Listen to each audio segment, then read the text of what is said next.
Welcome, everybody, into another episode of the BRICKYARD podcast. We're here to go over the NFL schedule, Super Bowl odds. We'll be previewing the conference finals as we each the third round of the NBA. We're also going over hard knocks, worst to first scenarios, and a whole lot more. Yeah, we're going over the schedule, though, and the schedule release is always an exciting time, and it's always a time where I feel like the NFL just drags it out. It's like you already have the schedule made, just drop it. You know who's going to be playing each other. You enter it into a computer to see what is statistically correct, and the NFL's like, no. We're going to build it up, and we'll be like, hey, guess what? This team's strength of schedule pretty hard. And you're like, oh, love to see it. And they're like, can't see it yet. And you're like, well, this team's pretty easy. And you're like, oh, interesting. I really wish I could dive into that. And they're like, you know what? You need to wait for that. We're going to drag it out as long as possible, give it to Vegas, build up those odds. But thankfully, we are here now. We're officially at the moment where the schedule has dropped. And what we're going to do is review all of the primetime games, because we know Thursday night football, sometimes it can just be like, ugh, what the hell? Disgraced. Why are we seeing, Panthers and Saints on Thursday night football? I believe that was a real matchup last year. It was. And then Monday night football, sometimes you have Peyton Manning just sitting there like, who am I? What am I doing with my life? So we're going to review it and see if this year, if it's actually going to be good. And through the following weeks, we're going to go division by division by landscape where they are on the map. So north, south, and west and east. And we're going to go over all their schedules, predict every single team's record. So make sure you stay tuned over the next coming weeks there. But what do you want to start with first? Do you want to start with Thursday night football, Sunday night, or Monday night? I say we get the worst out of the way. Let's go to Prime. Let's look at the Thursday games. Yeah, let's go the Thursday night football games. And for week 2, September 12th, we have the Buffalo Bills and the Miami Dolphins in Hard Rock Stadium. I mean, division rivalry. I mean, it got neck and neck at the end of the season. This is a fine Thursday night football matchup. Granted, I'm not very high on the Bills, and the Dolphins are pretenders, but good matchup. I'll give it a B.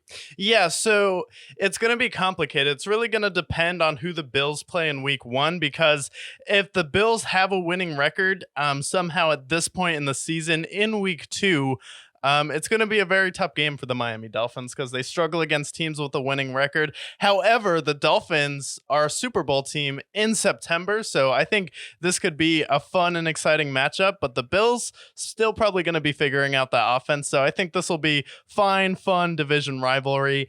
And then after that, we have another AFC East rivalry, if you could call it that. The New England Patriots taking on Mr. Clean and the New York Jets. That's interesting. That's a very fun game. We'll see Drake May. We'll see, hopefully, Aaron Rodgers. God forbid something happens again. But overall, I don't know what to think of the Jets and the Patriots. Even if I think the Patriots are going to be higher than expectations, it's still not a great matchup. I'm going to give this a C. Give that one a C. Yeah, this matchup, it's like Drake May is still going to be figuring out. We don't know if we're going to see Drake May at this point in the season. Yeah, I know the Patriots are in love right now. Gerard Mayo's like, we're all about competition right now. Bailey Zappi is competing with Jacoby Brissett and Drake May, and I'm blanking out on his name, but they drafted another quarterback, and apparently, hey, he's competing too. So Patriots, who knows who will be under center, and then is Aaron Rodgers going to be there? We don't know. And then after that, we have another East rivalry, but shifting to the NFC, and this is going to be the Dallas Cowboys and the New York Giants, back-to-back Thursday night football games in East Rutherford. Well, the Giants, it depends on the status of Daniel Jones, right? They're desperately trying to get rid of that guy's contract. If it's Tommy DeVito, then it's going to be a great matchup. But if it's anybody else, it's East. I mean, it's a division rivalry. I'll give it a B-. Yeah, I think this game is actually going to be really tough to watch because I don't believe in Daniel Jones and the Giants' ability to score. However, the Cowboys had the brilliant idea of losing Tony Pollard and not drafting or signing a running back outside of a half-retired Ezekiel Elliott, and we have Deuce Vaughn on that team. Is he the answer? We don't really know, so I think this will be a defensive slugfest. Not a very appetizing Thursday night football game, to say the least. I think it'll be a snooze fest. Yeah. And then week 5, we have another division rivalry. So I like that we're staying in division, which was kind of what they tried to do a couple years ago. We have the Tampa Bay Buccaneers versus the Atlanta Falcons, early power struggle for the division. Yeah, I think this is a great matchup. You'll see Kirk Cousins on primetime, Baker Mayfield. This is one of these two teams that I think will actually be competing for that division. So I give it an A-. Oh, no. You said it yourself. We're going to see Kirk Cousins on primetime. Great. I'm going to say, though, Kirk Cousins on primetime gets a bad reputation. I don't think he's as bad as they say. I can think of other players who might be worse. Okay, haters in the comments. Is he right? Is Kirk Cousins as bad as everyone says he is? Or is he going to turn it around this year as he flies with the Dirty Bird Falcons and Mercedes-Benz this year? Let us know what you think. Week 6, another division rivalry. San Francisco taking on the Seattle Seahawks, and this is in Washington. I mean, that's cool, I guess. 49ers on primetime. I'm not super high on the Seahawks. I'm going to give it another B. A lot of Bs so far. Yeah, a lot of Bs, especially like the 49ers have kind of been rolling the Seahawks over the past few years. Hasn't been particularly competitive. And then the Seattle Seahawks also trying to figure it out with the new head coach here. We'll see. Yep. And then after that, we have the Denver Broncos and the New Orleans Saints. F everywhere. First of all, are we going to see Zach Wilson? Are we going to see golfer Bo Nix? Are we going to see Jared Stidham? We don't know. And on the other side of it, are we going to see Derek Trainwreck? Are we going to see Taysom Hill? I mean, good God. These are two of the teams who I don't want to watch on any primetime game. I'll watch them on Red Zone, but I don't want to watch them anywhere else. This is a terrible game. I'm giving it an F. Yeah, I give that one an F as well. Sean Payton back against the Saints. Cool. No one asked for this. Terrible matchup. And nobody cares. In week 8, we have the Minnesota Vikings and the Los Angeles Rams. I think this could be fun, especially because it's on a short week. You don't have as much time to prepare. We'll see where JJ McCarthy is. Is Josh Dobbs at the helms here? But there's a lot of offensive firepower, so I think it's at least better than Denver and New Orleans. Yeah, I think it's going to be a fun game. These are two teams that could be competing for a wild card spot. So I'll give it a C+. Yeah, C+. Yeah, potentially. We'll see how good the Minnesota Vikings are at this point. But yeah, I would give that game a B+. I don't think it's that bad. And we get J. Jeff, Cooper Kupp, Puka Nacua, all those players here. And then week 9, we have the Houston Texans in East Rutherford, New Jersey, taking on the New York Jets in the Jets' second Thursday night football game. Again, this is relying on how good the Jets are. But I think the Texans on primetime is a win. So I'm going to give it, for now, I'm going to give it a B+, but I do think this has the potential to be an A+ matchup. Yeah, it definitely has the potential to be an A+ matchup. If Aaron Rodgers is there, it will be fun to see him and CJ Stroud. However, we just don't know. So I'm going to give it we just don't know grade. Fair enough. And week 10, Cincinnati versus the Baltimore Ravens. This is going to be in Baltimore, classic AFC North rivalry. Last time this took place, though, Joe Burrow got knocked out for the rest of the season. As long as that doesn't happen, fireworks. Yeah, A+ grade. I think this every time they play, it's always fireworks. If you remember a couple of years ago, he had 2 games against the Ravens in which he threw for 500 yards. So maybe he'll mimic that this time. Yeah. And in week 11, we have the Commanders and the Philadelphia Eagles in Philadelphia. Division rivalry. Dan Quinn, I don't know. It's okay. It's a B. Yeah, I mean, that time that they went 11-0, the Commanders did break it up. There's a little bit of lore there. Commanders always play the Eagles tough. I think it's going to be a good game, but I'm still giving it a B. Yeah, we'll see how good Jaden Daniels is. That'll definitely be a good tough matchup for him in that game. And then after that, we have the Pittsburgh Steelers and the Cleveland Browns in Cleveland, Ohio. Well, this is another we just don't know. Cleveland, can they replicate Flacco-mania that we saw last year? And for the Steelers, by then, will Justin Fields be the quarterback? Will he be the running back, the kick returner, the water boy? We just don't know. A lot of unknown questions there. Will Russell Wilson be talking about diarrhea? We just don't know either. So I'm giving it, we just don't know. What did Russell, did he talk about diarrhea? Oh, yeah, he did. There's a clip about it. Really? When was that? It was like a year ago. This was during the Broncos era. Oh. It's disgusting. Yeah, Russ, what are you doing? That's, ugh, no one wants to hear that. And then, so I'm going to give it an F just for that reason, unless Jameis Winston's playing. And then in week 13, we have the Las Vegas Raiders versus the Kansas City Chiefs. Raiders played the Chiefs pretty tough last year. Yeah, I mean, division rivalry. Again, the Raiders, I think the Raiders are going to be pretty good. They'll have Gardner Minshew, and I think Antonio Pierce is going to turn that team around. I'll give it another B. A lot of B's coming around for me. Yeah, a lot of B's for sure here. And then after that, in week 13, we have the Green Bay Packers and the Detroit Lions. Oh, A+. A+, absolutely. We love that. And then week 15, we have the Los Angeles Rams and the San Francisco 49ers. Always a good matchup. I give that an A. And then Cleveland versus Cincinnati. Will it be Jameis? Will it be Deshaun Watson? Will it be Joe Burrow? Will it be Jake Browning? Jake Browning, yeah. Yeah, I mean, they play each other tough. The Browns seem to have the Bengals number. I'm going to give it a B+. But I think this could be a good match, especially if the Bengals are pushing for that 1 seed or at least a playoff spot by then. And then on Boxing Day, we have the Seattle Seahawks versus the Chicago Bears. Seahawks and Bears. By then, I feel like Caleb Williams will already be a Hall of Famer for Chicago. So, I mean, that being the Chicago Bears Hall of Fame, by the way.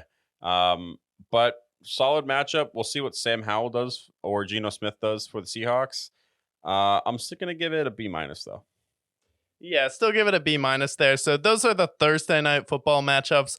Again, a lot of misses there. I don't think it's as bad as years past. I like that you go division rivalry, teams that know each other. I think that usually helps Thursday night football a little bit. We don't have the Panthers, which thank God the Panthers didn't get any primetime games this year. I'm pretty sure everyone is grateful for that. Yeah. I mean, remember a couple of years ago when Russell Wilson had like 7 primetime games in Denver? It was and awful. It was horrible. And they were on TV, it felt like every single week.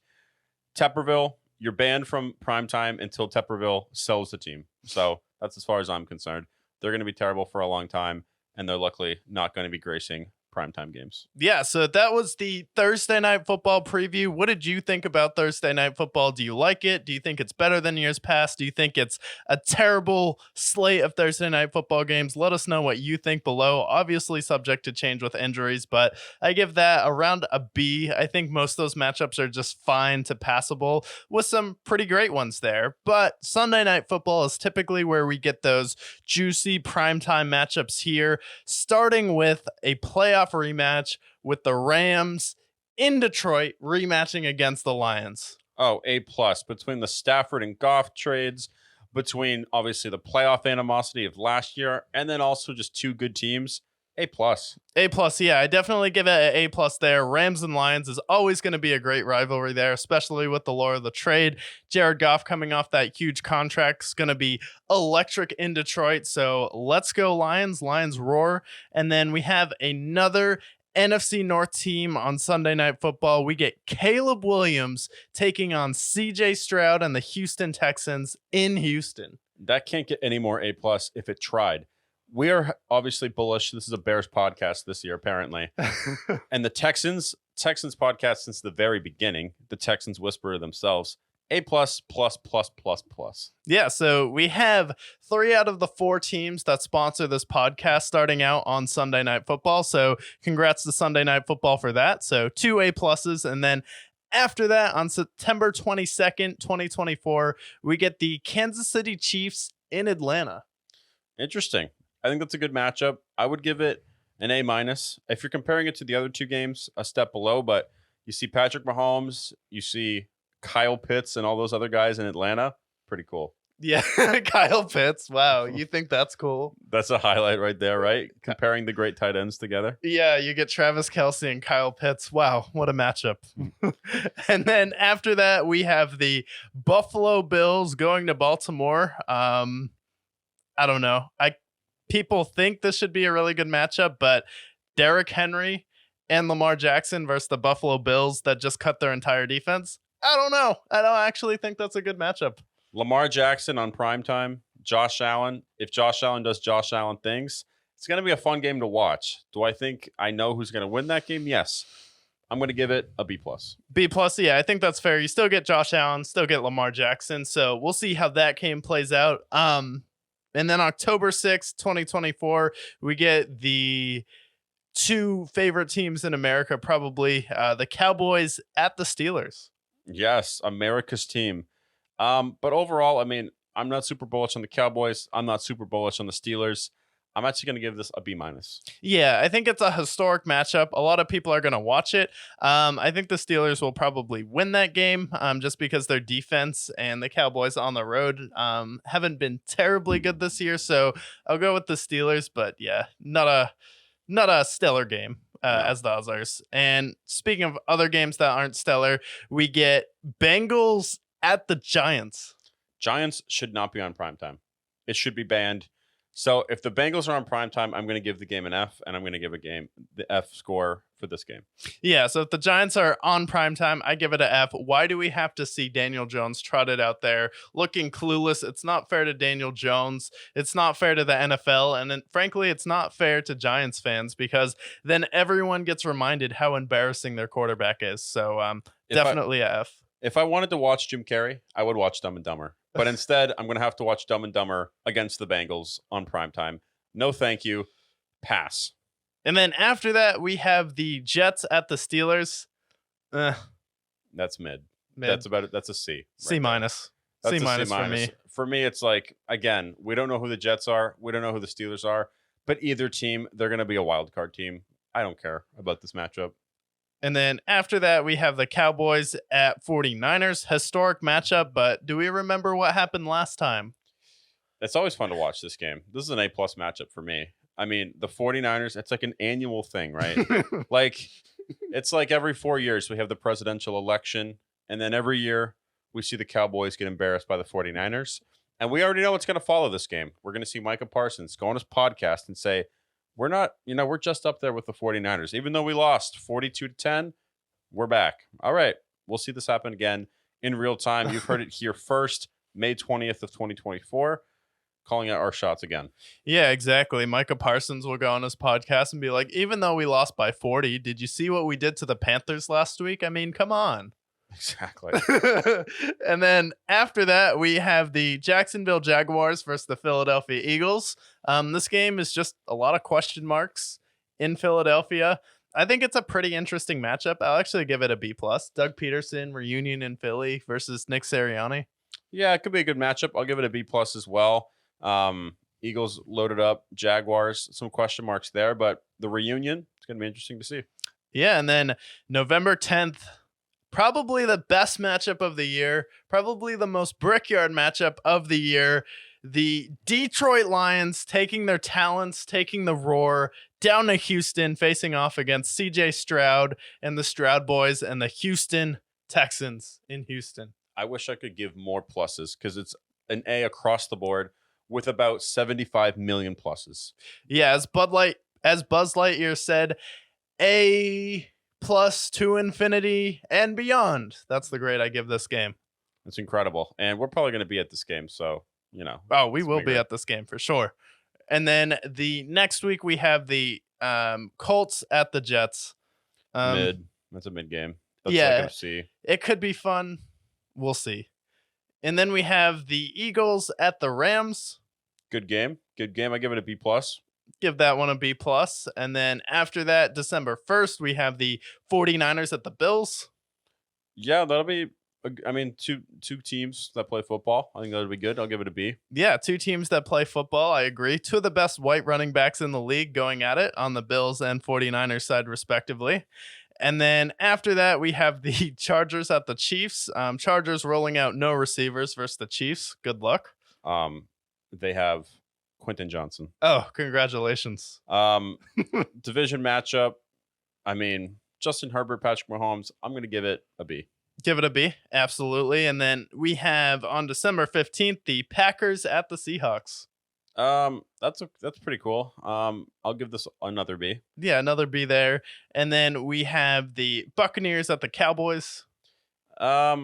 Yeah, that's cool. I'll give it another B. We got 3 Bs in a row. 3 Bs in a row, triple Bs, just like Pittsburgh used to be. And then after that, we have the Dolphins in Cleveland. Ooh, tough matchup. If the Browns have a winning record that game, the Dolphins are in trouble. Yeah. And then on January 5th, we have to be determined. I think that's a great matchup there. Probably the best one on Sunday Night Football. My favorite matchups are the ones to be determined because this is usually the one the NFL's like, oh, 2 teams that need a win to get into the playoffs facing off against each other. Okay. Somehow it always works out. I give this grade a question mark. A question mark to be determined. Very mysterious, NFL. Very Yeah. mysterious. Overall, though, I give Sunday Night Football a A-. I think it's definitely better than Thursday Night Football so far. So definitely gonna give that one a A-. I'm excited for that Lions-Texans game. That is literally the Brickyard episode. Yeah, that'll literally be the Brickyard episode. I'm so excited for that one. Be in Houston for that. It's gonna be electrifying. And then let's run through Monday Night Football real quick here. So we have the New York Jets at the San Francisco 49ers. Oh boy, that's not fair to Aaron Rodgers, but it'll be fun to watch. We'll give it an A. Give it an A there. Okay. And then we have the Atlanta Falcons at the Philadelphia Eagles, Battle of the Birds. Battle of the Birds. I'll give this one an A-. Good matchup. 2 potential playoff teams. Absolutely. Okay. And then week 3, they do that stupid thing where they have 2 Monday Night Football games that you can't watch at the same time. We have the first one as the Jacksonville Jaguars at the Buffalo Bills, and the second one as the Washington Commanders at the Cincinnati Bengals. And per usual, it's 2 matchups that are just Mid. 2 teams, Jags and Bills, I don't feel very good about. And the Commanders and the Bengals, 2 games that are both just mid as hell. I'm giving them a C-. No, I'm giving it a D. I'm giving it a D for both. Yeah, I'm giving it an F because stop putting 2 games on Monday Night Football. No one wants that. Nobody likes it. No. Stop doing that. We can't watch both games. It's ridiculous. And then in week 4, they do the same thing again. We have Tennessee at Miami, and then we have Seattle at Detroit. And again, fucking mid. Stop doing that. And these are 2 games that I would have loved to see on another primetime game because Seattle and Detroit always played close. And then remember what happened last year with Will Levis in that immaculate comeback against the Dolphins. Would have been fine if I could watch either one of them, but because I can't watch either of them, it's a D. Yeah, and then let's skip to week 7 real quick, just for the clip here, because they do it again in week 7. Baltimore at Tampa, and then for some reason at 9:00, the Cardinals or the Chargers and the Cardinals are playing on Monday Night Football. Again, At 9 p.m.? 2 terrible matchups. That's ridiculous. And then before that, in week 5, we have the Saints in Kansas City. Why? If you're going to put the Chiefs on primetime, can you at least put them with a worthy opponent? Yeah. I mean, good God, the Saints are terrible. I don't want to see the Saints anywhere on primetime. Why do I want to see Derek Carr wreck on live television? Good God. If I wanted to see him, I'd go on Live Leak. That's disgraceful. And then and then week 6, we have the Bills and the Jets. Fine. Cool. That's awesome. We love that. We saw what happened Monday Night Football last year. Yikes. And then we have Daniel Jones in Pittsburgh. F. Stop Yeah. putting Daniel Jones on primetime. Yeah. Please. For the love of God. For the mercy of my eyes. There's a reason why we wear sunglasses. Because we can't fucking see anymore because of Daniel Jones. F. You failed. F. Again. And then the Chiefs on Monday Night Football are playing the Tampa Bay Buccaneers. As much as the Buccaneers were a nice story last year, they can't compete with the Chiefs. And this is going to be a game where Skip Bayless is like, can you believe what I'm about to tell you about Baker Mayfield and how he can overtake Patrick Mahomes to be the best quarterback in the league? Well, I'll be like, no, Skip. No, Skip. No, Skip. You've lost your wits. And that's the grade I give this game. No, Skip. No, Skip. And then we have Miami versus the Rams. Fine, but is it redeemable after you put the Saints on prime time and then we have to watch the Giants at the Steelers? No. Again. And then we have the Texans at the Cowboys for the Battle of Dallas. A+. An absolute annihilation, though. I'm excited for that game. The Battle of Texas. As far as I'm concerned, we were in Texas almost 2 months ago at this point, and it's going to become a Houston city. Oh, yeah. The Texans are taking over the state of Texas. Yeah, they've been better than the Cowboys since the 2000s statistically as far as playoff wins. It's not even close. It's not even close. And then after that, we have the Ravens at the Chargers. Battle of the Harbaughs. Battle of the Harbaughs, I'll give it an A-. That's not bad. You get the battle of those two guys. We'll see how good the Chargers are then. That could be good. That could be a good matchup. I don't know. I don't think the Chargers are going to be that good. Could be a fun game. And then week 13, we have the Cleveland Browns in Denver. Ugh. Mid. That's terrible. I mean, Jameis Winston. That'll be what's worth watching. But other than that, pretty bad. And then we have Cincinnati at Dallas, and it's in December, so we know the Bengals aren't going to lose by then. Yeah. No, that's fine. That's a good matchup. And then again in week 15, what do we get? 2 mid matchups again. We have the Chicago Bears and the Minnesota Vikings. We have the Atlanta Falcons and the Las Vegas Raiders. We have 2 again? 2! Why is there 2 again? Why? 4 times! Why can't we watch Caleb Williams exclusively on primetime? You know what frustrates me is when we have 2 games on Monday Night Football and like 2 or 3 during the 4 o'clock slate. How about you put 4 or 5 games in the 4 o'clock slate on Red Zone so we don't have to watch the Panthers and the Saints for 30% of it when Chris Hansen falls asleep. Yeah, I don't like that. I don't need that game. And then again, the Saints and the Packers. Why are the Saints on here? Why are the again? Saints on primetime? The Saints are not going to be good. Twice. They're not going to be good. They're not going to be good. The Saints aren't going to be good. They're not going to be good. Stop doing this. This is dreadful. And then you try and save yourself with the Lions and the San Francisco 49ers. But honestly, I give the score nothing. I can't even give this an F. You put the Saints on there. Not only did you put them on there, you have them going up against the Chiefs. What the hell is wrong with the NFL? What are we doing? This is why Peyton Manning, besides Eli making fun of him on the Manning cast the whole time, like, what are you doing to Monday Night Football? These are all garbage throwaway matchups. This is worse than Thursday Night Football. This is worse matchups. Way worse. Like, I know there's some matchup in there that might define it better than Thursday night, but the most of the games here are extremely mid. Yeah, there's Extremely a few good mid. ones. A few good ones. Some redeemable qualities. But for the most part, throughout the 17 weeks, especially with the 2-game bullshit, this is just stupid. Stop doing this. Nobody wants this. Yeah, nobody wants this, so nothing. That's what Monday Night Football gets for a grade. Nothing. Look into the abyss. Look into the black abyss of nothing. You're just brick here. Brick here. Brick Nothing. Here. All the bricks. I give it an M for mid. I give it an M for mid. Mid as fuck. Disappointing. I'm tired of this nonsense. I give it a W for why? Why do we have 2 games 4 times? And all of them suck. What are we doing here? Okay. But Deep breaths. Deep breaths. but the Super Bowl odds have to be better than this, right? Oh, Please God. save us with some Super Bowl odds, right? Surely. You want Yeah. to pull these up here? Yeah, pull up the Super Bowl odds. Number 1 odds. Plus 560 or 550 for the Super Bowl. Kansas City Chiefs, obviously. They've won Okay. back-to-back Super Bowls. That's fine. Following them at plus 600, 49ers. 49ers. Makes Okay. sense. Made the Super Bowl. Very cool. And then we got the Ravens at plus 900. Okay. Okay. I mean, Division right now, it just looks like it's those 3 teams that were the last 4 standing. Okay. Then the Detroit Lions at plus 1,200. Okay. okay. Not so crazy so far. I think that's perfectly fine.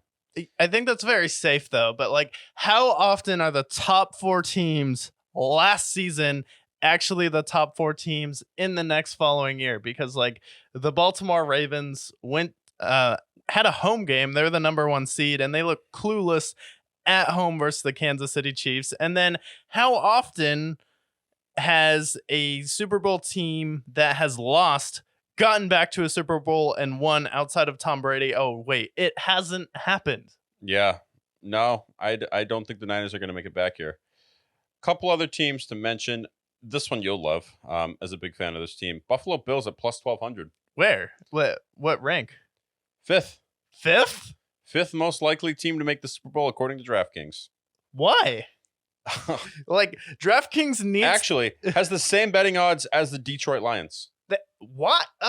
I don't understand this. Like the Buffalo Bills cut their entire defense, and then they lose Gabe Davis and Stephon Diggs and part of their offensive line, and now they're tied with the Detroit Lions, who are in the conference championship last year, when the Bills haven't been to the conference championship in, I don't know, 4 or 5 years. Can't remember the exact amount off the top of my head, but like, why? They're worse than they were last year. I agree. DraftKings, figure it out. Isn't there a team in Houston that's better than them? Not before the Cincinnati Bengals at plus 1,300. Okay, that's fine. That's safe. Bengals are competitive. The Texans are plus 1,600 to win the Super Bowl. That's a nice play there. That is a nice play. I might make some money this year. Allegedly. And then we have the Philadelphia Eagles and the Dallas Cowboys at plus 1,700. They're tied? They're tied. No way. Both teams are exactly the same. The Cowboys don't have an offense. This is what it says. This is what Vegas is saying.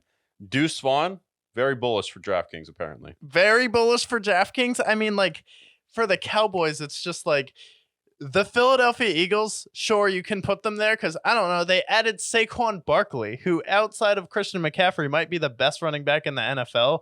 But what is your case for the Cowboys being tied with the Eagles? What's my case? Yeah. There is no case. The Cowboys haven't won multiple playoff games since VHS. They haven't made the conference title game since I was -3 years old. Yeah. So, like, why would you put I understand it's like America's team, and I understand that, last year their defense was really good against the Patriots and Panthers and all the teams that were in the bottom 10 offensively in the NFL. Very impressive. But at the same time, they have better odds than the following teams. The Packers, who annihilated them last year. The Jets, all right, who knows how good they'll be. The Dolphins, Chargers, even the Bears. I don't know. I feel like that's a little ridiculous. I feel like Dallas should not be as high as they are. It's plus 1,700. Yeah, I don't think they should be above the Dolphins. I don't think that's fair because the Dolphins did this thing called adding players in free agency. Yep. Which the Cowboys didn't do. Also, how about the Packers? Packers did the same thing. Yeah. And the Cowboys fans have also given up. Like, this is the most realistic I've ever seen Cowboys fans, where this is the first offseason where they're like, oh, we actually might suck next year, and they're all trying to find an excuse to move to Houston so they can be Texans fans. Yeah, this is the wave of Texans greatness that we're about to witness. And then after that, I mean, it gets down to the Jaguars and Browns and Steelers and all the teams that probably won't even make the playoffs. If you really want to make some money. Who was above the Bears? Who was above the Bears? We had the Chargers, the Falcons, the Dolphins, the Jets, the Packers, and our beloved Cowboys. Okay, so the Bears are like actually pretty realistic there, but like I don't know if the Chargers should be above them necessarily. But like this just feels like the laziest odds ever. They're like, every team that was in the playoffs last year except for the Tampa Bay Buccaneers, how about we just copy and paste it into the odds? Like this is such an easy way to make money here. Like this is very easy if you just take these odds. Or I wish you could like short it, like bet against these odds for like the Cowboys or the 49ers or the Ravens to make the Super Bowl. Yeah, honestly. But this makes me think about it, right? What happens every year in the NFL? We have one team who finished in last place the year before. Yeah. And they end up winning the division. We saw it last year with the Texans. We saw it with the Lions of years past. We've seen it with the Bengals in years past as well. So looking through the divisions, right? Let's remember who was in last place last year, who would be eligible for it. We'll look at the odds and see, who, if you were a gambling man, which some of our viewers are. Allegedly, obviously in all the states that are legal, essentially.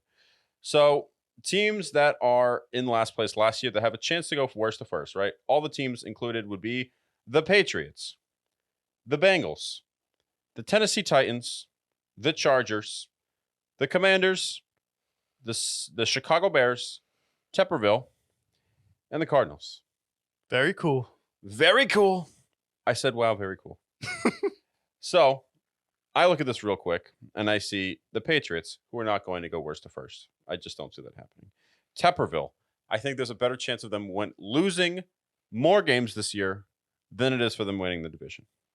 The Cardinals have to compete with the Rams and the 49ers. I don't see that happening either. And the Commanders, they have to compete with the Eagles, the Cowboys, and Jim Carrey. I don't see Maybe. that happening. The Giants or the Commanders. The Commanders. No, I don't see that happening. But let's say we're gambling men. Let's look at the odds for each of them. The Bengals in the AFC North to win are at plus 165, which is the second highest odds compared to the Ravens. So Vegas knows that we're gambling men. They have the second best odds in that division. Yeah. So, you think the Bengals can repeat?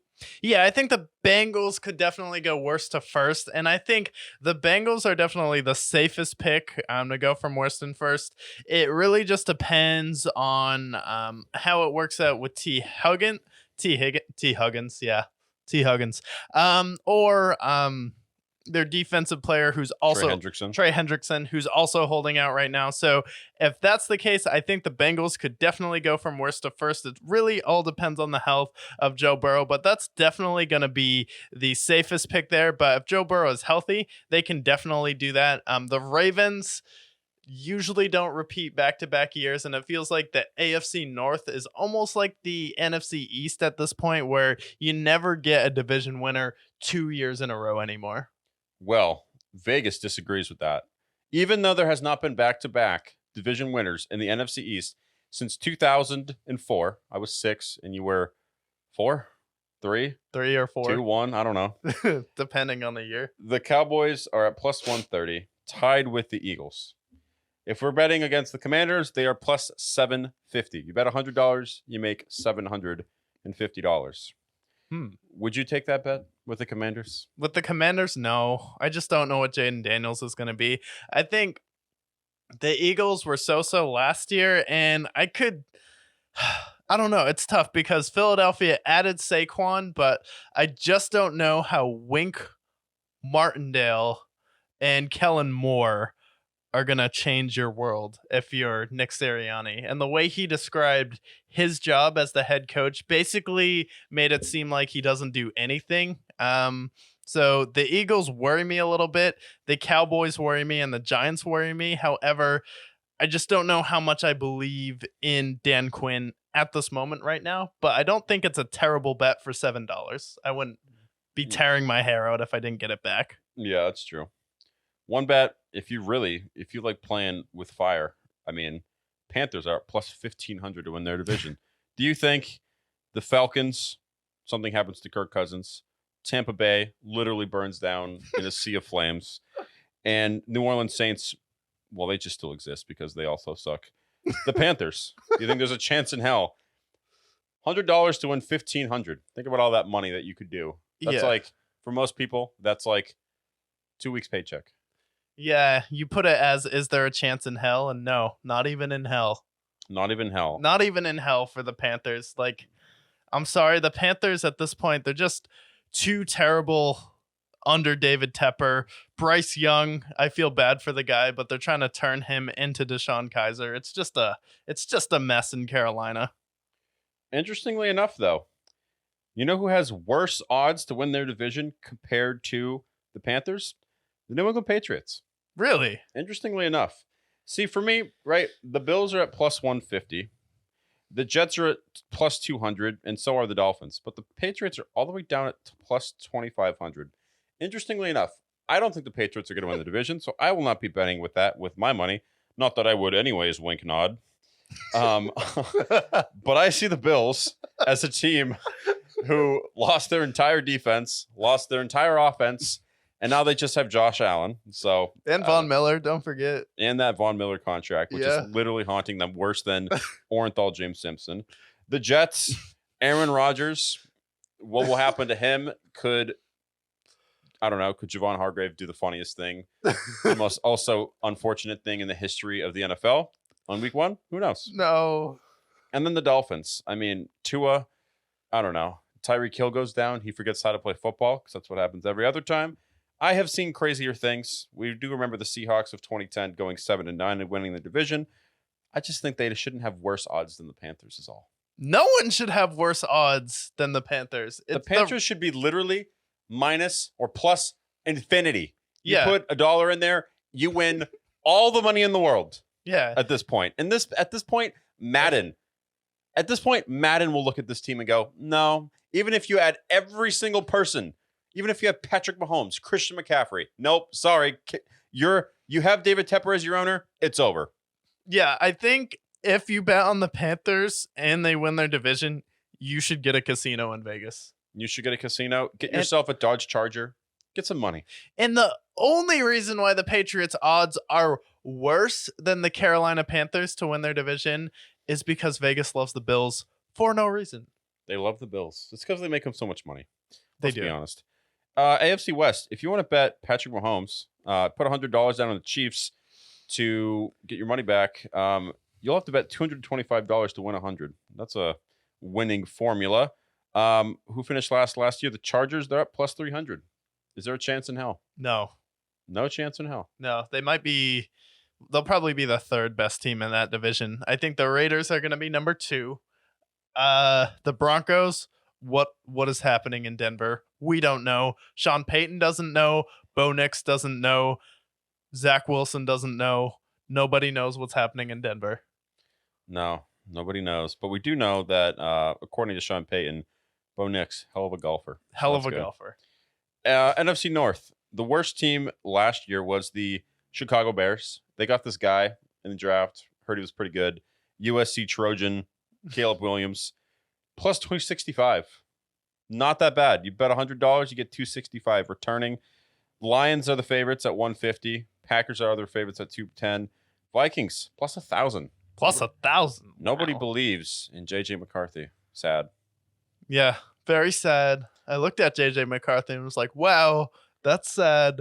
But I do think, the Chicago Bears, the reason why they should be the favorites to win their division, obviously the Lions and the Packers could be better teams than them. However, I don't necessarily know if that's true because the Bears' schedule is going to be way easier than the Detroit Lions. They have that division winner schedule. So I think the Lions and Packers will still make the playoffs. However, when you look at the Bears and you're like, we have Rome Odunze, Keenan Allen, we have Cole Kmet, who's the most underrated luxury. Yeah, he's a luxury. He's the most underrated tight end in the league, the Notre Dame boy. And then we also still have DJ Moore on that team. And to finish the season, the defense was lights out. I honestly think the Bears, if you mathematically look at it, you look at it with common sense, you do some delineation, you close your eyes and you think about it, you go over the schedule. I think the Bears should be the favorites to win the division. Plus 265. That's a great bet. It is a great bet. If you were a gambling man, which we weren't, allegedly, that'd be a great bet. I'd bet on that any day. Yeah. So I think that's a bet that if somebody, whether in this room or across the internet, looking at this, it could be a good bet if you're a gambling man. Yeah. Do you think it's a good bet? Tell me. Do you? You're the most important part of this. If you think it's a great bet, you know what to do. Last one is the AFC South. Texans obviously are favorites at plus 110. The Jaguars, second best favorites at plus 240. Boo. Boo, indeed. We'll go over them in just a second.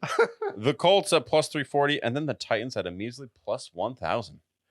Honestly, outside of the Bears, the Titans may be the next best bet to go from worst to first in their division, especially because you have Will Levis on that team. CJ Stroud got a little bit banged up last year, and the Texans, you never know what could happen to them. You're going to have an easier schedule, and what you do, you added some really solid talent on that team, and you bring in Brian Callahan, who we don't know how good of a head coach, but if he pans out, we could see Will Levis turn into something special next season. And I think the Tennessee Titans, if they're able to figure it out on defense, you have L'Jarius Sneed there now, DeAndre Hopkins, you brought in Tyler Boyd from Cincinnati, you have Calvin Ridley there, and now you have Tajay Spears and Tony Pollard, who's pretty solid, decent. I've never loved him, but I've always Tony Pollard, he's a guy, he's in the NFL. He runs. He does. Yeah. As a running back, very important. Very, very important to run as a running back. And the Titans, they have that, a runner. So for me, I think the Titans actually, outside of the Bears, that could be a very, dark horse pick that not a lot of people would see coming, but I think the Titans are still going to be a sleeper team. Yeah, I would agree. I think they're going to be really solid. Now, outside of, the divisions and our picking our worst to firsts, one of these guys that we mentioned briefly, Jacksonville, they have a guy who has plus 2,500 odds to be MVP, and they're thinking to themselves, should we sign this guy? Trevor Lawrence, a guy who has had 25 touchdowns in one season, who has had a QBR of 95 in one season, and has a record of 20-30 as a starter in his time as a starter. Trevor Lawrence, projected potentially to make 50 million big ones a year. What do you think about this? This is insane. Like, honestly, the quarterback market has gotten out of control unless your name is Tom Brady, Patrick Mahomes, or you trade for Matthew Stafford when you already have the team in place. What have we seen when you pay a mediocre quarterback and you don't win on the rookie deal? Oh, wait, you're very mediocre for the rest of your tenure there. It's like, with Trevor Lawrence, it's like these teams are too afraid to actually move off of a quarterback if they don't believe in him. The problem is Trevor Lawrence has shown you enough where you're like, maybe, but he's also shown you enough where you're like, maybe? And then with these quarterbacks, we see Dak Prescott get paid. What happens? Ooh, first round exit, division round exit. We don't move as far as we could, but we see quarterbacks like Nick Foles take his team to the Super Bowl. We see Case Keenum in a conference championship game. We see Brock Purdy, who was maligned, said he was the worst quarterback in NFL history. Everyone said he was overrated. It was just the team, nothing to do with Brock Purdy. And they get to the Super Bowl, and he was on his rookie deal. So if you want to pay Trevor Lawrence to have mediocre stability, fine. Do that, but you can't keep paying these quarterbacks and expecting to get to Super Bowls. It's just not going to happen. Trevor Lawrence has shown us he can come back against the Chargers, who are one of the most cursed franchises in NFL history. Brandon Staley is a cursed coach, and then Justin Herbert, we don't know yet, someone who also got paid, that it's like, okay, you paid your guy, but is he really going to take the next step? Patrick Mahomes has won a Super Bowl, but he is Patrick Mahomes. There is him and Tom Brady. Tom Brady took pay cuts so his team could win Super Bowls. When Peyton Manning was having big contract after big contract, it took him a while to get to and win a Super Bowl because you really had to rely on young players and rookies on your team and being really good at drafting. You know what the Jacksonville Jaguars can't do? Draft. You're like, oh, Aiden Hutchinson has short arms. We should take Trayvon Walker instead. Bust. Good luck, guys. Good luck. See, the thing I hate about Trevor Lawrence and what I hate about this dialogue with him getting paid, I know that he was great in Clemson. I know he has long, luscious hair and he looks like handsome Squidward. But at the same time, I was promised Andrew Luck. And what has he shown me? That he has similar statistics to Daniel Jones. He is if Andrew Luck was a part of the Monstars if they lost their powers. Remember at the end of the movie when they lost their powers? Yeah. That is what Trevor Lawrence is as Andrew Luck. He has been nothing that is promised to him. The Prince might promised my ass. 20-30 as a starter. Most 25 touchdowns. Completion rating right around 62%. I've seen brief flashes. I've seen brief flashes with Lightning as well. That does not mean I'm going to pay Lightning $50 million. So for me, the problem that I have with him getting paid, you sign him, then what? Away goes Christian Kirk. Away goes Travis Etienne. Away goes Little Arm Trayvon Walker and all the other guys that they have on their team. So for me, it's like you can pay him $50 million, but even without paying him $50 million, you guys are 9-8, 8-9. So what happens when you sign him? You guys are 7-10, 6-11, 5-12. Is he the guy that's going to get you over the hump when you have to sign Christian Kirk for way more money than his market was worth at the time? Yeah. You have to swing for Calvin Ridley, who's been out of the league for 2 years because he bet on the under for the Falcons. I just think it's a little ridiculous. You don't have to pay this man for 2 more years. 2 more years. You can play out this year. You can see whether he's good, pick up his 5th-year option, and then sign him. And hell, if you're really mean, you can even franchise tag him. You have 3 years to figure it out with Trevor Lawrence. Why sign him now? Yeah. There is literally no reason to at this point. when you've seen every other person in that entire draft fail. And who's to say Trevor Lawrence isn't going to fail either? Give him another year. If he's good, sign him. But he hasn't proven enough to get paid yet. Yeah, you need to be able to prove that you can compete with the Texans, you can compete with the Indianapolis Colts, and you beat the Colts twice last year. Congratulations. And it was 2 tough matchups versus the Houston Texans, but the first one was an absolute dog walk in your house. You go back to Houston. Congratulations, you beat them. However, you lost to the Indianapolis Colts. All you have to do was beat the Colts. You're in the playoffs. Congratulations. And I get Trevor Lawrence was banged up last year, and this isn't to bash Trevor Lawrence. I think Trevor Lawrence is a fine quarterback who has had some injury issues. He can make some great throws, and we really need to see him play another season or 2 to decide how much money he's worth. But potentially, if you backload this contract, there could be a saving grace where, okay, the salary cap goes up. We move most of this money to the back. Hey, it doesn't look that bad anymore. But my problem is mostly like, why are we throwing around all this money to quarterbacks when it hasn't shown a formula that it results in a Super Bowl win? It doesn't. It doesn't. And it's going to end up hurting the Jaguars. And let's also remember the Jaguars aren't known for great decisions. Can we not remember what started the Trevor Lawrence era? It was them hiring Urban Meyer and them literally in development to create Meyerville outside of Jacksonville. Okay. Yeah. They were literally going to build an Urban Meyer utopia outside of Jacksonville. That's the team that we're talking about here. Do I think that this will succeed? No. Do I think they're going to end up paying him? Yes. Do I think they'll end up regretting it? Also, yes. Yeah. I wouldn't do it yet. Give it a year. See if he's actually good, because we still don't really know. And then move forward with that. Because right now, he's maybe a top 10 quarterback. Maybe. And that's if you're really generous. Yeah, that's if you're generous. And to play devil's advocate, he did deal with a lot of injuries last year. You could say, hey, even though we had Calvin Ridley, who maybe had some footwork issues, and there's a highlight reel of his receivers just having bad footwork last year. The problem is, I've seen when Andrew Luck came into the league, he had T.Y. Hilton and a bag of chips, and he made it all the way to the conference championship until he got blown out by the New England Patriots, but he carried a team far. We've seen Joe Burrow get far in the playoffs.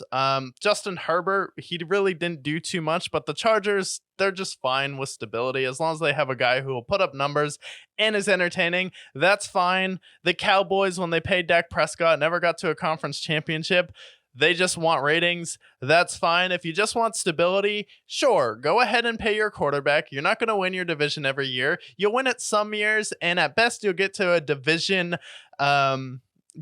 round, but you're not going to beat CJ Stroud if his contract kicks in and then you don't have a team around you, and maybe his contract kicks in as well. But unless you backload this contract and you can somehow get out of it, I don't think you should just blindly pay Trevor Lawrence, where Doug Peterson is like, oh yeah, I really hope we can get a deal done with Trevor Lawrence. It should be like, we're having some discussions, but we really need to protect ourselves from Trevor Lawrence as well.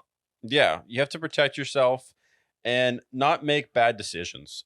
Unlike what HBO did this past week when they announced that the measly East Rutherford New York Giants will be this year's Hard Knocks. Yeah. So lucky for you and I, we're going to see Tommy DeVito. Okay, we like Tommy DeVito. We like Brian Burns. But we're going to have to see Jim Carrey every single day. Walt Jr. Walt Jr. Walt Jr. and Jim Carrey had a baby, and they named him Daniel Jones. And we're going to be lucky enough to see him for 5 episodes of the preseason as they go through training camp and all of the trials and tribulations along the way. And they have to go through the trauma, to go through them paying him $160 million measly dollars. Hard Knocks this year. What a show. Yeah, Hard Knocks, it's going to be a show. It's going to happen. But like, there were so many other better candidates for this. And sure, can their coach be interesting? Maybe, but the Raiders would have been way cooler to see on Hard Knocks For because sure. the best Hard Knocks maybe of all time was the Detroit Lions one when it starts out with Dan Campbell and he walks in and he gives that speech. We need the same energy, the same vibe from Antonio Pierce. Instead, no, we get Walt Jr., the PT Cruiser that the Giants chose over a Ferrari in Saquon Barkley. Didn't even offer Saquon Barkley a contract. Weren't even interested in signing him to a contract. Instead, no. They were more interested in, oh, Daniel Jones had one season where he showed a flash of life, but we still had, I don't know, we barely beat teams and we strung together some wins. We got to a divisional round. But hey, let's pay Daniel Jones, even though he wasn't good until year 5. This isn't the NBA. Yeah, good. 15 touchdowns. Good. 3,000 yards. Good. Yes, very good. But he can run.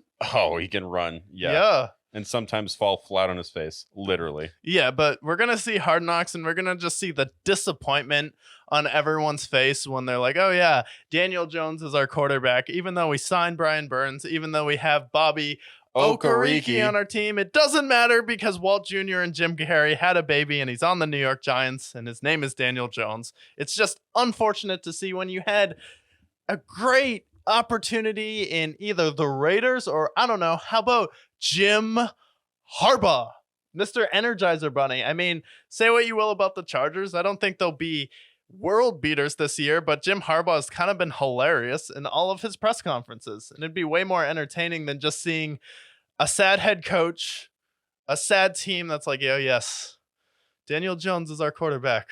Yes. No, we believe we can make the playoffs. Definitely. I mean, you saw what happened with Malik Neighbors, right? Yeah. He went to rookie training camp and he set a bet with another wide receiver. I want to say it was Roma Dunze. And he said, I believe I'm going to be Offensive Rookie of the Year. He went to training camp with Daniel Jones, and he called off his bet because he knew that he wasn't going to win Offensive Rookie of the Year with Daniel Jones. So we're going to see that in fruition on Hard Knocks. Yeah. For about 5 episodes. If I was Roma Dunze, I'd be like, fair, man. Fair. I'd be like, yep, sorry. Sorry for existing in New York. Yeah, it is the hard knock life for us, unfortunately. But that is everything we have with the NFL. Transition to the NBA. We had the second round of the NBA take place, and we had the Pacers move on. We had the Celtics move on. We had an incredible series with the Mavericks and the Oklahoma City Thunder, and we had an incredible series with the Denver Nuggets and the Minnesota Timberwolves. And wow, Anthony Edwards is terrifying. You know how terrifying he is? Karl Anthony Towns is someone people have called soft, kind of timid. I don't know what Anthony Edwards did to him. I don't know if he kidnapped a relative. I don't know if he did the same exact thing for Rudy Gobert, but Karl Anthony Towns was a difference maker. He was the one keeping them in that game. He was playing great defense on Nikola Jokic. He's actually been a legitimate 2 on a championship team. Then you have players like Naz Reid coming in, Michael Conley, who was coming in and hitting some incredible shots in the second half, Jaden McDaniels playing out of his mind, and then Anthony Edwards struggling 6 for 24, and then finding a way in the fourth quarter to just hit some clutch shots, do enough to get his team the victory. I think the Minnesota Timberwolves, absolutely terrifying coming into the conference finals. Absolutely. And this was a team that we had done a worst NBA franchise take on, and our very first one was the Timberwolves because, let's be honest, their history is kind of pathetic. I mean, 20 years of terrible draft choices, the Steph Curry situation, all of these woes. And now they've reached this culmination of success. They have Anthony Edwards. The draft lottery wasn't rigged for them, at least. And now they've had a team where they went through the Suns, who some people, very few people, but some had them as a championship team. And then they went against Denver. I'm like, well, how well can they be against them? Well, they went 7 games with them. They were up 2-0 against them. And then they dominated them in the second half of Game 7 and had the biggest Game 7 deficit overturned in NBA history. So credit to the Minnesota Timberwolves. Credit to Anthony Edwards. Credit to, hell, even Rudy Gobert to Karl Anthony Towns.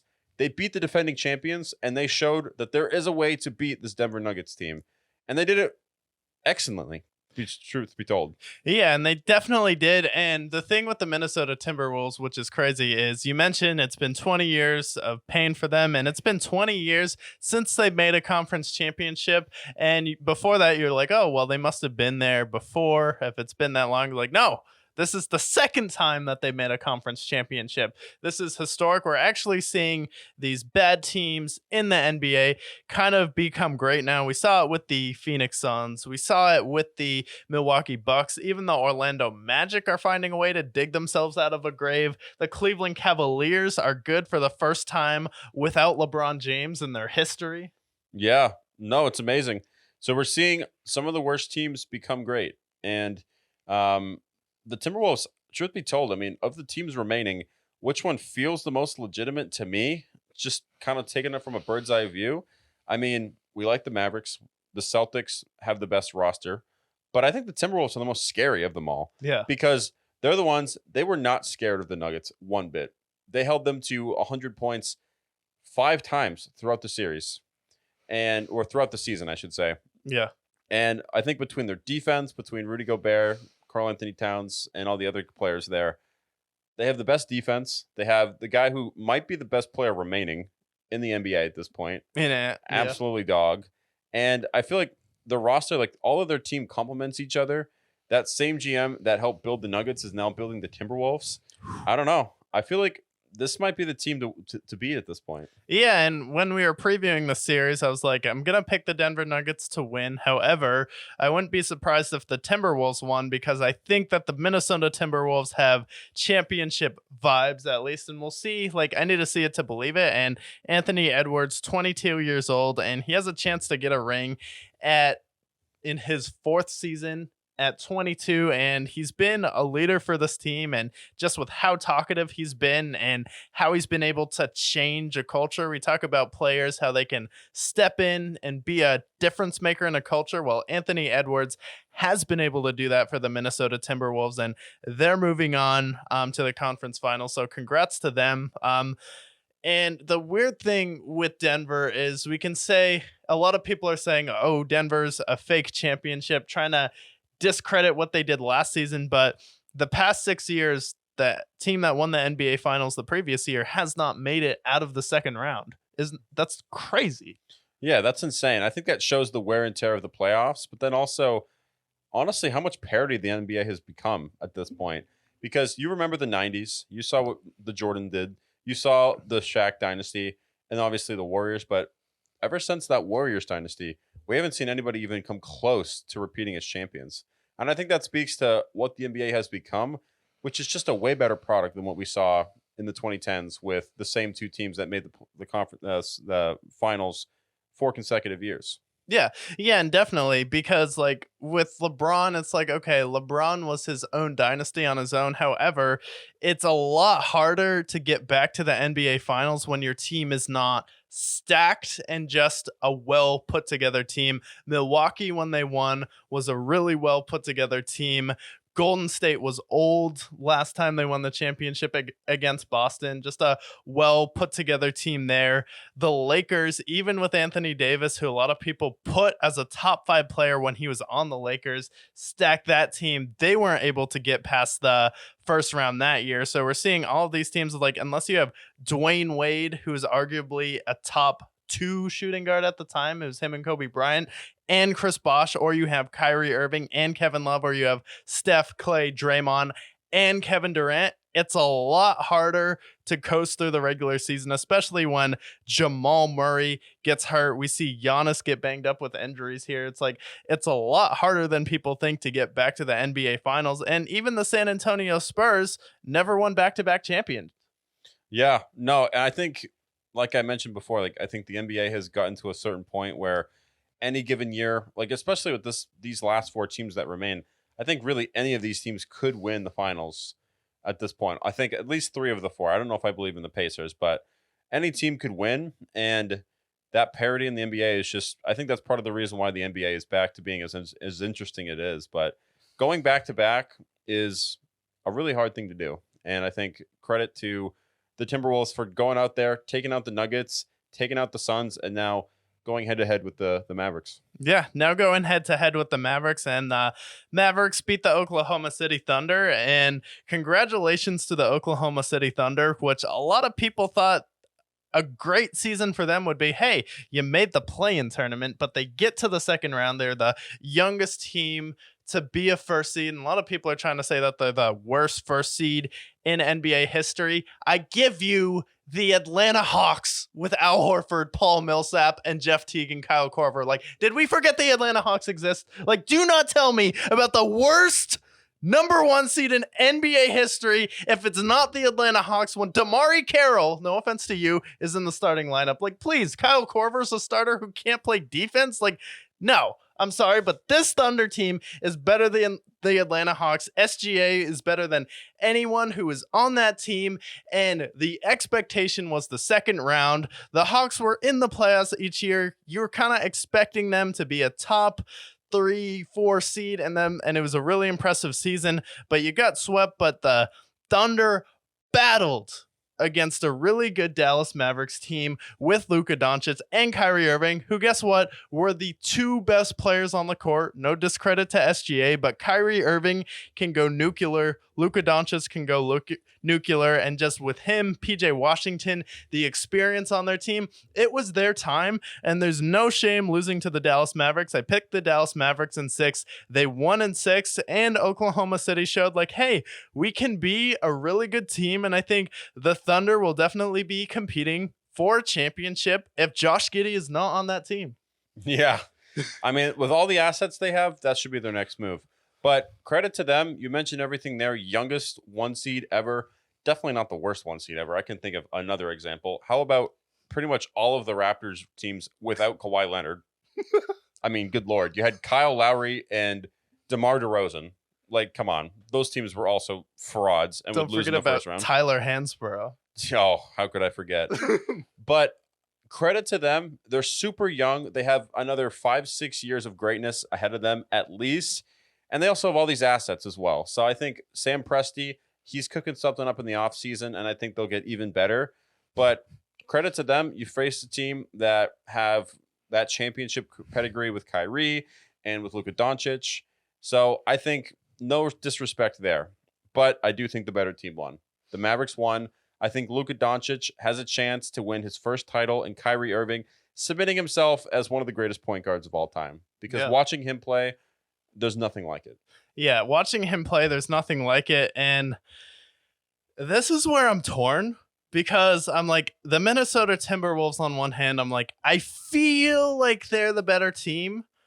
But the Dallas Mavericks with Luka Doncic and Kyrie Irving, I'm like, it's very hard to pick against them, especially when you have two players that transcendent. You have Anthony Edwards on that team, and my questions are, like, how is Dallas going to be able to guard Karl Anthony Towns? And I think that will be trouble. But, like, how are the Timberwolves going to be able to guard Kyrie Irving and Luka Doncic? They did a great job versus Denver. I think Jamal Murray dealing with injury, Jokic looked gassed, and they had made it to back-to-back finals when the Dallas Mavericks weren't even in the playoffs last year. I just have a really hard time picking this series. I think it'll go 7. I want it to go 7. That might just be like the fan bias in me, because I want to see another incredible series in Game 7. But I think Luka Doncic is like one of those players I can't pick against. But at the same time, I'm like, Anthony Edwards is also a player I can't pick against. So I'm torn in this series, because I want both of these teams to win. And honestly, I wish this was the NBA Finals, and it might very well be, especially when you think about if Anthony Edwards is guarding Jaylen Brown, he's just going to be turning the ball over. So I think either of these teams is going to win the finals. Yeah, right now, my gut is telling me that it's going to be the Timberwolves, because you have Anthony Edwards, who's playing at an unreal level. You have Karl Anthony Towns, who's been, I mean, he was part of the reason why they were so close in the first half to begin with in Game 7, and he's been playing really well. Rudy Gobert, certain moments, we wonder why he's on the field, but at the other times, he is, I mean, he couldn't defend Joker, but everybody else, I mean, he was getting his rebounds, and he's been playing decent defense throughout the playoffs. But then you also have Naz Reid, who is an absolute dog. And then the whole rest of their bench there. I think their bench is better than the Mavericks. I think right now I'm leaning towards the Timberwolves. I do think it's going to go 7 games. I think this is going to be a great series, potentially an all-time great series. But at the end of the day, I feel like the Timberwolves have the it factor, and I do think that they're going to win at the end of the day. I'm picking the Timberwolves in 7. Is this like the closest thing to like a Michael Jordan versus, I know like Anthony Edwards isn't Michael Jordan. We get that, but He it looks could like be him. because like there's a great point JJ Redick made where everyone's trying to make someone the next face of the league, and he's like, Michael and Kobe were the face of the league, not because people are like, oh, you're really good at basketball, you're the face of the league. He's like, no, because they won championships, and that's why they became the face of the league. Same with Steph. He won championships. He did it. LeBron won championships and did it. So it's like with Luka, the way he kind of plays like a LeBron James, the way he dominates the basketball and has that step back there, definitely a different game, but it's like a LeBron style of play. And then Anthony Edwards plays like a Michael Jordan or Kobe Bryant figure where he's this high volume shooting guard who can lock down the best player on the team. I'm like, this may be like a Magic and LeBron thing. My only problem is like, on Minnesota, I know Anthony Edwards is going to go off for me, and I don't think anyone on Dallas can guard him. However, I think Luka can go off every night, but Kyrie Irving is really the X factor in the series, and if Dallas wins the series, it's because Kyrie Irving is going to average 30, and this is a duo where people are like, this will never work. Kyrie Irving, he's a loon, he's a this, he's a that. I'm not going to say the V word here. And then he has all of these off the court distractions, but him and Luka are talking about the relationship. Kyrie's like, yeah, Luka inspired me. He's inspired me to get better at basketball. And with their bond, it's like my head says Minnesota, but my gut and my heart says the Dallas Mavericks. Maybe it's the Texas visiting there for the past month, but I have to go Dallas in 7 because Kyrie Irving being the X factor, and I just don't know who that second guy for Minnesota is going to be. Yeah, I think it's going to be a great series. I'll stick with my Timberwolves pick, but 7. I think it's going to be 7. Maybe we'll bet on it. Maybe we won't. I'll bet on it. Yeah, we'll bet on it. We'll find something off air what to bet on.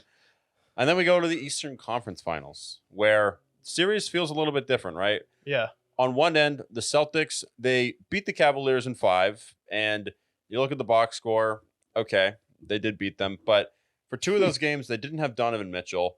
One of those games, they came down to the wire against the Darius Garland and Jarrett Allen-led Cavaliers. For me, watching the Celtics in round 2 was not impressed. I'm sorry. And honestly, in the first round, I was not impressed with them either. Maybe this is the series that they wake up and they realize that they're 8 wins away from an NBA championship. But at the same time, I don't know. I haven't been impressed with what I've seen so far. Yeah, I haven't been impressed with what I've seen from them so far. However, the Indiana Pacers went 7 with a New York Knicks team that had 5 players in their rotation out, where all the Celtics are missing is Kristaps Porzingis. Mitchell Robinson was out, but Luke Cornett off the bench has actually been kind of an energizer bunny for them, and he was able to do some things versus the Cleveland Cavaliers, albeit against them, but he's been able to give them some energy off the bench, and they don't really have anyone who can guard Jason Tatum. They weren't able to guard Jalen Brunson, and I think the Pacers matchup actually lends itself to Boston because they're a very high-flying, push-the-tempo team, which the New York Knicks just got tired playing that tempo, and we'll get to their downfall later. But I think it honestly lends itself to Boston because Jaylen Brown, Jason Tatum, Drew Holiday, Derek White, all of those players being able to get out in space, and then you have the shooting of Sam Hauser and Peyton Pritchard. I think Boston is going to win in 6. I don't think it's going to be a 5-game series, and I do think they'll have 2 games where they're asleep at the wheel, but the Pacers they didn't beat the New York Knicks. They beat the New York Knick. I mean, Julius Randle out. Tom Thibodeau hurts him. Josh Hart got banged up and then fouled out of game 7. And then Bogdan Bogdanovic got hurt. Mitchell Robinson got hurt. Jalen Brunson got hurt in game 5. And then he was just playing players.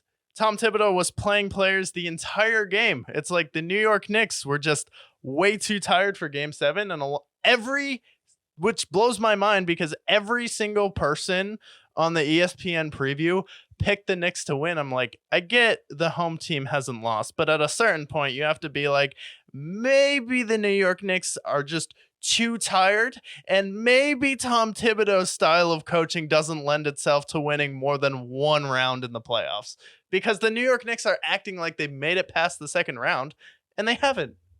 No, and they fell apart. I mean, you saw what happened. Their first series, they played great. Don't get me wrong, they beat the Sixers, but then this time against the Pacers, the 48 minutes, I mean, Josh Hart literally for the entire playoffs played every single minute at certain points. What happened to him? Obviously, he ended up getting hurt as well, but they were exhausted. And I really wanted to see Knicks and Celtics in the Eastern Conference Finals, but I did know that after Game 4, I'm like, is anybody going to be able to play for them? Are they going to have to disqualify? Because at this point, I mean, they were running out, what, a 6-man rotation at the end of it? 5-man rotation? Yeah, they're basically playing a 6-man rotation, and OG Anunoby tried to come back. He played 4 minutes of game 7, and then Pascal Siakam blew by him every single time, and then he just went to the bench, and they were just like, nope, you can't play anymore. But it's like, it's not the New York Knicks' fault, and I picked the Pacers to win the series for this reason, because I'm like, well, Joel Embiid gets tired, and he's going to be more tired than the New York Knicks, which is why I picked the Knicks to win that series. But I'm like, I just can't see Tom Thibodeau's style of coaching getting a team past the second round, and then I can't see Jalen Brunson getting his team past the second round all on his own. I mean, I love Dante DiVincenzo, but is he a 2 on a championship team? He's better than Austin Reeves, but no. He's an Austin Reeves figure, at least. Yeah. Yeah, and Jalen Brunson also, like, we love Jalen Brunson, right? All-star, earned his bag, went to New York. The Mavericks didn't want him. He ended up getting paid. A lot of criticism for them paying as much as they did, and he ended up being a great addition to them. So we love Jalen Brunson on the show. Big fans of him, friend of the show. But at the same time, Jalen Brunson had to play like Michael Jordan every single game. Yeah. And put up 40 points in order for them to beat the Sixers and then get to where they were in Game 7. I still applaud them because I think they had a great season and they definitely exceeded expectations for me.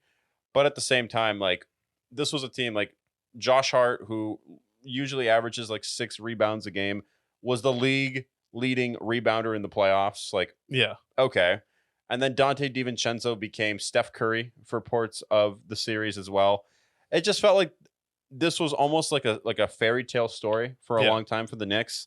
And not that saying it wasn't great to watch, but at the same time, like, you knew that this was going to come to an end at some point, and it bared its fruit in Game 7 because they got annihilated. Yeah, and I don't know. Do you think if they weren't so focused on winning games in January that they could have made it past the second round if you had a healthy Julius Randle, OG Anunoby on this team? Do you think part of that's Tom Thibodeau's fault, or do you think they just got injured? Well, I think playing them 45 minutes a night is going to get them hurt, right?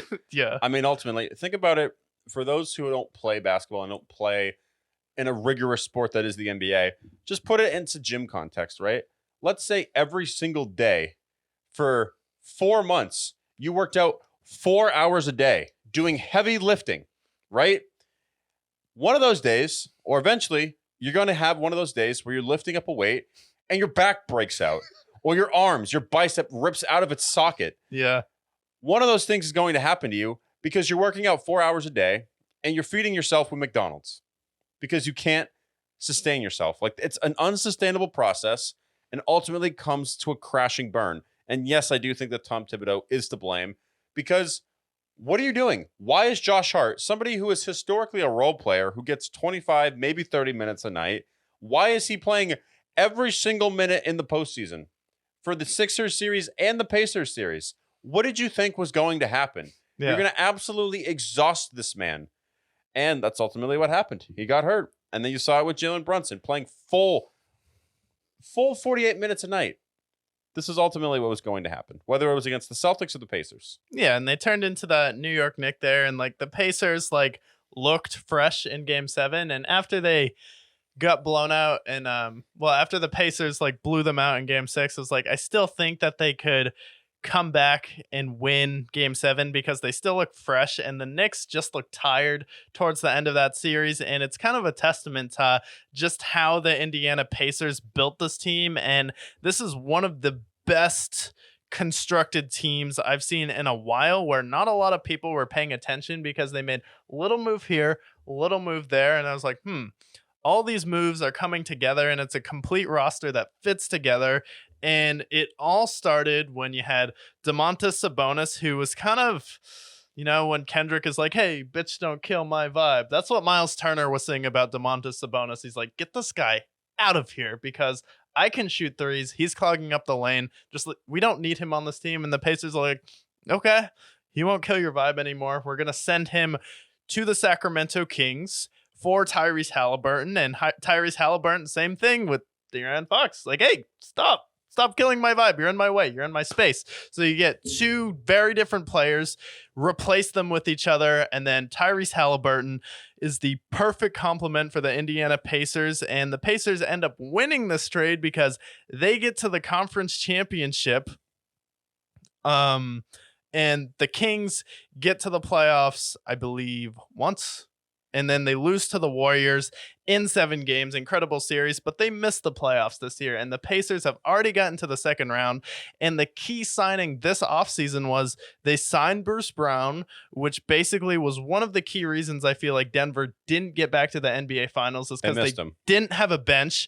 And you flip him for Pascal Siakam, who is a champion with championship experience. Now, do I think he's a 2 on a championship team? No. But is he a really good cornerstone and a 3 on a championship team?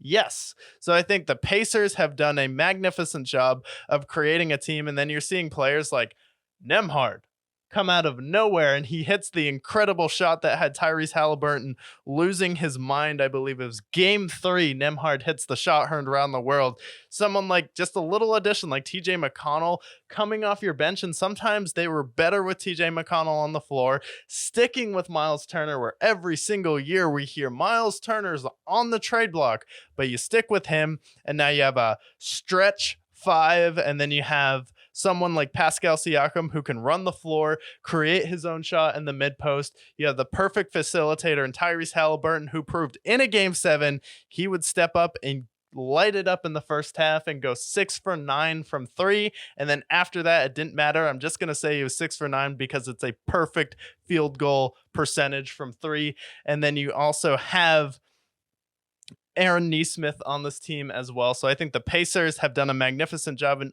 you got a championship head coach. Yeah, no, excellent job. One of those teams that all these moves that you mentioned there flew under the radar. We didn't really pay attention to the Pacers after that Sabonis trade.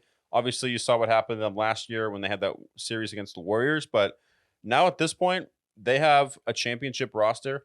Whether they can beat the Celtics this year, I don't think matters, because they have enough assets around them that they can pivot that into getting maybe another star there and really building a true team. I think that the Celtics, we'll see what happens in this series and just in this finals. I think they have to win the title or changes will occur.